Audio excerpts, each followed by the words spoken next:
Hello everybody, thank you for joining me here. I have an exciting topic today. It's a topic that came to me from one of the subscribers here at this channel. And it's something that I talk about often on this show. And you'll hear me talk about it when I'm talking about how to use the Ouija board or how to experience and connect with your higher self, angels, guides. It's the way I do all of my work when I move into the unseen dimension. And so what this is, the topic that I call it, is switching from more of my left brain mode of thinking into my right mode of thinking. So welcome to Creative Visions TV. I'm your host Karen Dahlman, and today we're talking about learning to switch your brain from one side to the other. Well, it's not necessarily you're switching off one side of your brain, but you're learning to use more of the abilities of one hemisphere over the other and allowing those to come more to the forefront. Now, the left side of brain really controls more of the rational thought, linear thinking, things that are methodical, orderly, those kind of functions. Where the right side is a little more loose, creative, flowing, allowing, receptive. It's almost like I'm describing male and female characteristics. Well, in fact, I kind of am. So what the goal here is, when I talk about this, is to learn to get more into that mode of your brain, of your mind, of your being, that allows yourself to really allow and not control the messages or moving into these dimensions and communicating with other beings. And I'm talking about other sentient consciousness of other types of beings, such as animals, your loved ones who have transitioned, your guides, your guardians, your angels, ethereal beings, etc. You can talk to anything that's sentient, but this is my techniques of how I switch my way of thinking in order to do it. So number one, let go of expectations for how the communication should look, work, and feel like. You've got to be open to a whole range of possibilities here, because it's within that range of possibilities that your loved one, your spirit guides, will find their unique way that works best for you, given your own makeup, given your own psyche, given your own way of how you process information. Some people are more visual, some people are more sensing, some people, like feeling, some people are more hearing, and they're going to come to you through those clairsenses, clairaudience, clairvoyance, clairsentience. They're going to come to those senses that make most sense for you. They're aware of what works best for you. You're just not quite aware yet for yourself. So number one, let go of expectations for how the message should appear or seem. Number two, step aside and use your imagination. Yes, that's right. Use your imagination. Now, the imagination is not something fake. In fact, it's a faculty we have within us called the imaginal realm that allows us to tap into great ideas for creativity, for inspiration, things that we can create in our life, or any of the world inventions that have ever landed here on this third dimension planet called Earth came from someone's imagination. It's a real place where you begin to think thoughts, feel things, and allow those things to come to fruition and manifestation. The imaginal realm is very real. So step aside and allow this to take precedence during those moments when you're making these connections with the other dimensions. So how does that look? Well, how I get into my imaginal realm is I might use meditation, number one. Meditation allows you to really focus inward, slow down your thoughts, try to release them, and get more in the moment of now. By doing that and letting go of all this peripheral stuff that happens in our life that we have to deal with daily, you can get more into just the crux of who you are within, which is part of your imagination. Imagination is not just within the brain. I believe it's within our consciousness. It's that part of us that does connect back to all the answers, to all that's ever existed, so that we can find our own inspiration and new ideas. Another way it might look is if you're into creative expression. Anything you'd like to do that allows you to have an outlet for your creative expression, allows you to step into that realm.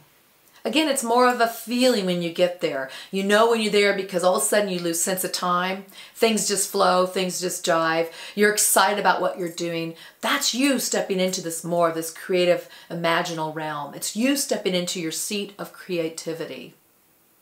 Another way it might look is when you are allowing yourself, I'm a big proponent of this, of journaling. Again, that allows you to get reflective with your thoughts. Allow your thoughts to be placed and flow out of you in a format that you can look at later and review. It also can be done when you're just sitting there silently by yourself and having moments of self-reflection. Again, anything that allows you to slow down, be in the moment of now, and be caught up in the moment of now in a positive way is how you get into this realm of your imagination and utilize this wonderful faculty. Now, the third thing you can do is be open to the symbols and signs that are around you.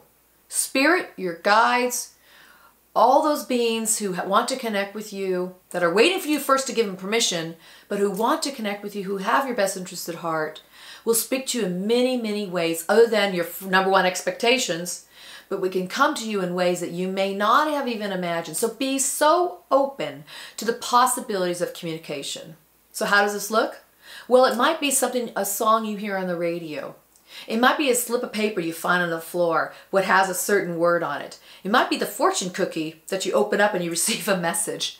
I mean, it comes in many ways. It may be a random phone call you get where there's a conversation about something that was something you were just thinking about. This is the universe speaking to you. I mean, we're all part of the universe. So I don't necessarily separate myself from the rest of the universe, meaning everything around me, my guides, the animals, the people, my loved ones, you, we're all connected. So the messages come at the right divine time. Again, no expectations for when it should come. It will come in the divine right time, the synchronistically divine right time that's perfect for you, for your soul to hear, to receive, and to understand and know. And it's very important, again, to let go of how you want it to appear. Now, when I speak to spirit, I get it in many different levels. The Ouija board is really quite tangible, so I get it right there spelled out for me, and then I can read it. And it's very direct, and it's an easy place to start for some people. For some people it's not, but it can be. Now, when I meditate, I get more visions. I get more sensations and ideas. Sometimes I get some words and concepts come to me, but a lot of the times it's more like images. And the images flow through me, and then from that I get an overall feeling of what those images are about, and that's my message in that moment. But you can receive messages other ways. I purposely sit down often with a pad of paper and my pen, and I just allow it to flow. It's automatic writing, or it's this automatic flow of thought. And then within that are these jewels I find that support me in what it is I'm asking and seeking with these connections. Again, I'm getting out of my linear left brain mode of thinking it's got to be this way, A, B, C, D, and into more of the, oh, round the circle spiral we go, and there's the message in here, there's another one, and there's one there, and it's more circular and not so linear. Okay, so the fourth way that'll really help you get into making these connections, moving from this side of the brain to more of this allowing side of the brain, is by allowing yourself to get into your emotions. Yes, that's correct. Feel your emotions, allow your heart to feel. Yes, sometimes pain comes out, and that is okay. That is part of life. That's part of being a human in a third dimension. So you feel your feelings, you express them if you need to, write them down, and then move forward. Incorporate them and move forward. What was the message in that experience that you just had that didn't feel so good, or that felt elated? What was the message there? See, you're also getting messages that way. And some of the messages come from your body's own interpretation of what's going on around you in your environment. So once you get to know your emotions and feelings and get that discernment of what that means to you, what that feels to you, what's that about for you, how alive it makes you feel. And yes, ups and downs, and you'll feel the different pains and emotions that come with it. But that is how you fine-tune yourself. Truly, probably one of the most important ways to make these connections in the other realms is by fine-tuning your emotions, getting to know them, allowing yourself to feel them. Because I'll tell you what, when they do come and speak to you, these different beings, most of it's going to come through your heart. That's the portal into the other realms to do any kind of journeying. And you're going to find that you're going to feel it here. Now, you may receive some words. I get downloads of information sometimes, especially in my dreams. I know the people who do too. But I don't always get it so direct as I do on the board. Instead, it's more of a feeling. And then the thoughts form around that feeling. And again, it's because I'm allowing all the possibilities for the connections and communications to come. And after a while, you'll develop your own way of getting into that space, from left to right brain, from more linear, logical thinking, controlling thinking, to more of an open, flexible, flowing, receptive way of thinking and creative way of thinking. And all these 4 steps I talked about can help you do that. However, there are more. There are more steps that you will find will be unique to you. I just named some of the main basic ones. And I can't help but stress how important the one about being in your feeling center, learning to get to know your feelings, really is in this whole combination of different key points to pay attention to and to allow yourself to learn to feel so you can allow the messages to flow. So let us know below. Write down what works for you. How do you step into these other realms? What techniques do you use? Do you use any of the ones I mentioned? Or do you have your own? Know that people read what's down there. You may find that you're helping somebody else and their suggestions may help you. So we're all in this together. There is no one way, only way. I'm just giving you some of the techniques that have worked for me. It's what I always talk about, going from one brain to the other, and this is how I envision it, and this is how I do it.